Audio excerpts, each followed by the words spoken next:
अवधूत चिंतन श्री गुरुदेव दत्त. श्री स्वामी समर्थ. स्वामी म्हणतात, बाळा, या ब्रह्मांडाचा एक नियम आहे. आपण स्वतःला जे मानतो तेच आपण होतो. जेव्हा आपण स्वतःला कमजोर समजतो तेव्हा आपण खरोखरच कमजोर होतो आणि हे ब्रह्मांड तथास्तु म्हणतं. पण जेव्हा आपण स्वतःला भाग्यशाली समजतो तेव्हा खरंच आपण भाग्यवान बनतो. माझ्या सोबतीने नेहमी चांगलेच घडत आहे असे विचार करा. असे तुम्ही जेव्हा म्हणाल तेव्हा ब्रह्मांड तथास्तु म्हणतं. म्हणून स्वतःसाठी नेहमीच चांगला विचार करा आणि चांगले बोला. आपोआप सगळ्या गोष्टी चांगल्या घडू लागतील. चला तर मग आज स्वामी तुम्हाला संदेश सांगत आहेत. तुमच्यासाठी आज काय मार्गदर्शन करत आहेत ते ऐकूया. तुम्ही ठेवलेला संयम, तुम्ही बघितलेली वाट, हीच खरी तुमची परीक्षा. तुम्ही तुमचा कठीण काळ आता ओलांडला आहे. जेवढं वाईट घडायचं होतं ते घडून गेलं. आता या क्षणापासूनच तुमचा सुवर्णकाळ सुरू झाला. तुम्ही फक्त हार मानू नका. लक्षात ठेवा, अशक्यमध्ये शक्य दडलेले आहे. 4 दिवस वाईट आले म्हणून खचून जाऊ नका, कारण या वाईट दिवसांमध्ये तुमचे चांगले दिवस लपलेले आहेत. लक्षात ठेवा, काहीतरी चांगलं होण्याआधी खूप वाईट होईल. संयम ठेवा. जे वाईट घडले त्यापेक्षा 100 पटीने चांगले होणार आहे. स्वामींवर फक्त विश्वास ठेवायचा. ज्या गोष्टी आज तुम्हाला नाकारत आहेत त्याच गोष्टी उद्या तुम्हाला मिळवण्यासाठी तडपतील. तुम्ही फक्त विश्वास ठेवा. तुमचे कार्य करत राहा. बाळा, तुमच्यावर उद्या चांगली वेळ येईल. वेळच तुमची ताकद बनेल. थोडा संयम आणि थोडा धीर धरा. स्वतःवर शंका घेऊ नकोस. स्वतःला कमी लेखू नकोस. स्वतःवर अविश्वास दाखवू नकोस. मी तुला समृद्धी द्यायला तयार आहे. तू तुझे विचार आणि भावना बदलायला तयार आहेस का? स्वतःवर विश्वास ठेवशील तर स्वप्न वास्तवात प्रकट झालेले पाहशील. आयुष्यात बदल हवा आहे ना? मग तू फक्त सुरुवात कर. मला माहीत आहे तू कोणाचे कधीच वाईट केले नाही, तर लोक तुला चुकीची वागणूक देतात. त्यामुळे तुझे चांगले वागणे तू सोडू नकोस. दिवस बदलतील. एक दिवस तुझी किंमत लोकांना नक्कीच कळणार आहे. तुझा संसार सुखाचा व्हावा हीच तुझी इच्छा आहे ना? म्हणून फक्त माझ्यावर विश्वास ठेव आणि माझे नामजप कर. तुला कोणीही काहीही सांगितलं, विरोध दर्शवला तरी तू ठाम राहा. तुझा संसार इथून पुढे सुखाचा होणार आहे आणि तुझ्या सर्व चांगल्या इच्छा मी पूर्ण करणार आहे. आजपर्यंत जे तुला मिळालं नाही ते मी तुला देईन. तू फक्त विश्वास ठेव. अगं, किती वेळा सांगितलं मी तुला, एकच चूक सारखी का करतेस? का विश्वास ठेवतेस?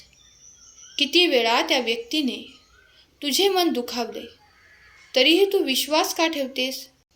पुन्हा रडत बसतेस. आम्ही तुला सगळेच खरे चेहरे दाखवले तरीही तुला माणसं ओळखता अजून आलीच नाहीत. या वर्षी तुझी पण दुःख संपण्याची वेळ आहे. त्यामुळे माणसे ओळखायला शिक आणि माझे मनापासून धन्यवाद कर, कारण मी तुला माणसे ओळखायला शिकवत आहे. तुमचा स्वामी शक्तीवर विश्वास असेल तर श्री स्वामी समर्थ टाईप करा आणि या भक्तिमय चॅनलला सबस्क्राईब करायला विसरू नका आणि एक लाईक करा. तुमचे एक लाईक प्रेरणा देते नवीन संदेश बनवण्यासाठी. बाळा, थोडा संयम ठेवून बघ. काय माहीत, तुझा येणारा काळ सुवर्णकाळ असेल, ज्यावेळेस तुला कोणताही मार्ग किंवा तुझ्या प्रश्नांची उत्तरे मिळत नसतील. तेव्हा तू येऊन संदेश बघू शकतो. जर तू विश्वासाने हा संदेश ऐकला तर नक्कीच तुला मार्ग मिळणार आणि तुझ्या मनातील प्रश्नांचे उत्तर तुला मिळेल. तुझा सध्याचा काळ कितीही वाईट असला तरी तुझा येणारा काळ खूप उज्ज्वल आहे. तुला काय हवं मला माहीत आहे आणि मला ते तुला द्यायचं सुद्धा आहे. फक्त ती गोष्ट मिळाल्यानंतर तुला त्याची किंमत कळावी म्हणून त्या गोष्टीला उशीर होत आहे. हे बिघडलं आहे ते आमच्या पद्धतीने अगदी छान दुरुस्त मी करणार. तुझा वेळ काय, सर्व काही आता लवकरच बदलणार. प्रत्येकाचा बदला घ्यायचा नसतो. काहींना त्यांच्या कर्मावर सोडून द्यायचं असतं. कारण कर्म जेव्हा वसुलीवर येतात तेव्हा तिथे कोणाचाच वशिला चालत नाही. आणि ज्यांनी आमच्या भक्तासोबत वाईट केलं आहे त्यांच्यासोबत ते दुपटीने तेवढेच वाईट होताना बघतील. आतापर्यंतचा इतिहास सांगतो, ज्यांनी भक्तांसोबत षडयंत्र करण्याचा प्रयत्न केला त्यांना स्वामींनी कधी सोडलं नाही, तर त्यांना चांगला धडा शिकवला आहे. आणि इतके काळजी करू नकोस, आमच्या आशीर्वादाचे सुरक्षा कवच तुझी रक्षा करत आहे, त्यामुळे निश्चिंत राहा. आता आयुष्य तुला एक वेगळा मार्ग दाखवेल. नक्की जा, तिथे कोणीही नाही म्हणून घाबरून जाऊ नकोस. गर्दीच्या मागे धावू नकोस, कारण गर्दीच्या मागे धावून काहीही होणार नाही. आपल्या चांगल्या भविष्यासाठी काही कठीण निर्णय घ्यावे लागतील तर ते तू घे. तसे केल्याने तुझे पुढचे आयुष्य खूप वेगळे आणि सुखात आहे. आणि तुझा सुवर्णकाळसुद्धा तुझ्या त्याच प्रयत्नांमध्ये दडला आहे. तू फक्त स्मरणात ठेव, स्वामींचे नाव मुखात असेल ते कितीही संकटे मोठे असले तरी त्याच्यावर मात होतेच. स्वामी नामाची ताकद आहे. तू फक्त नामाला सोडू नकोस, बाकी सर्व स्वामी पाहून घेतील. माझा स्वामींवर विश्वास आहे, स्वामी नामावर विश्वास आहे. माझे चांगलेच होत आहे.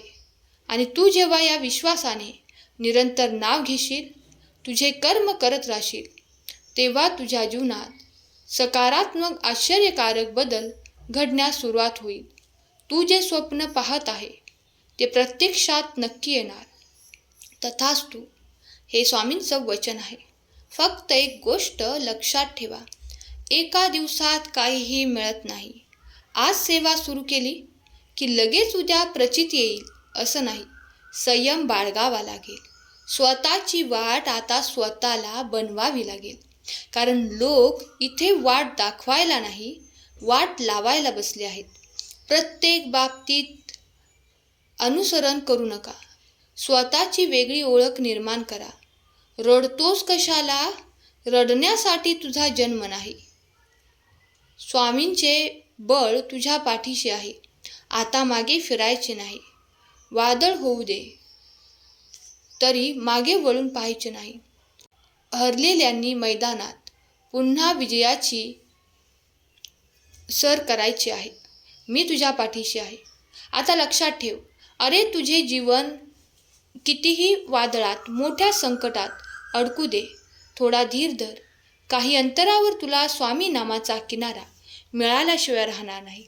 हारते म्हणून धीर सोडू नका, कारण कदाचित शेवटच्या क्षणी निकाल तुमच्या बाजूने लागू शकतो. अवधूत चिंतन श्री गुरुदेव दत्त.